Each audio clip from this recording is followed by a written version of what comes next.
ફરજ દરમિયાન પ્રિસાઇડિંગ ઓફિસરની એકાએક તબિયત લથડતા તેઓ ઢળી પડ્યા હતા, જેઓને 108 મારફતે સારવાર અર્થે હોસ્પિટલમાં ખસેડવામાં આવ્યા છે.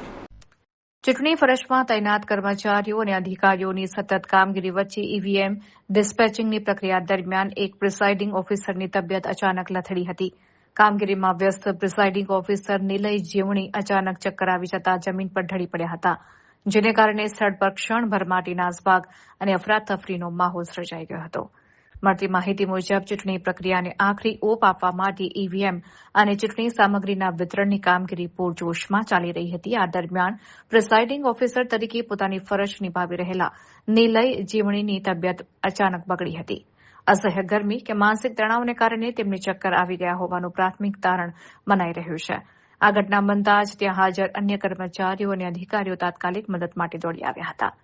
પરિસ્થિતિની ગંભીરતાને જોઈને વિલંબ કર્યા વગર 108 એમ્બ્યુલન્સને કોલ કરવામાં આવ્યો હતો. 108ની ટીમે ઘટનાસ્થળે પહોંચી પ્રાથમિક સારવાર આપ્યા બાદ તેમને તાત્કાલિક નજીકની હોસ્પિટલમાં સારવાર અર્થે ખસેડ્યા હતા. હાલ તેમની તબિયતમાં સુધારો હોવાનું જાણવા મળ્યું છે, જ્યારે ચૂંટણી તંત્રએ તેમની જગ્યાએ અન્ય અધિકારીને કામગીરી સોંપીને પ્રક્રિયા આગળ ધપાવી હતી.